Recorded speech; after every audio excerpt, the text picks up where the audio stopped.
Hello সবাইকে, আমি পায়েল তোমাদের সাথে।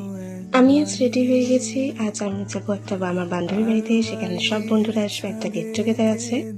আমি বেরিয়ে পড়েছি সন্দীপের সাথে সেখানে যাওয়ার জন্য। তো আগেই বলে রাখি যে সন্দীপ হচ্ছে আমার হাজব্যান্ড। এখন থেকে তোমরা আমার প্রায় সব ভিডিওতে ওকে দেখতে পাবে। এই যে আমরা চলেও এসেছি, চলো এবার ভিতরে যাওয়া যাক। ভেতরে এসে দেখি আমাদের জন্য গরম গরম পকোড়া ভাজা হচ্ছে। চলে এসেছে চার বিস্কিট, তারপরে গরম গরম পকোড়া, একটু জল ছেড়া দিয়ে নিলাম। এদিকে শোনো আমার কোলে বসে বসে ও চিকেন পকোড়া এনজয় করছিল। এই যে আমরা মেয়েরা সবাই ওপরে বসে বসে গল্প করছি, ছেলেরা নিচে তাস খেলছে। এই যে মাম্পি আর আমি, এই যে এখানে শোনো নাচছিল, আর সবাই সেখানে আমরা খুব হাসাহাসি করছিলাম।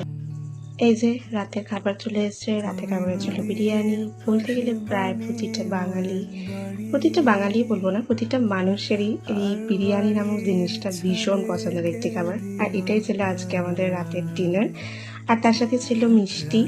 যেহেতু মিষ্টিটা আমি খাইনি, তাই ওটার ক্লিপ আমার নেওয়া হয়নি। তাই ততক্ষণ তোমরা আমার এই বিরিয়ানির শটটাকে এনজয় করো দেখে। আমরা সবাই এখানে খেতে বসে পড়েছি। আমার পাশেই ছিল মাম্পি, তারপর উপরে সব ছেলেরা খেতে বসেছিল। আজকের মতো এতটুকুই, টাটা।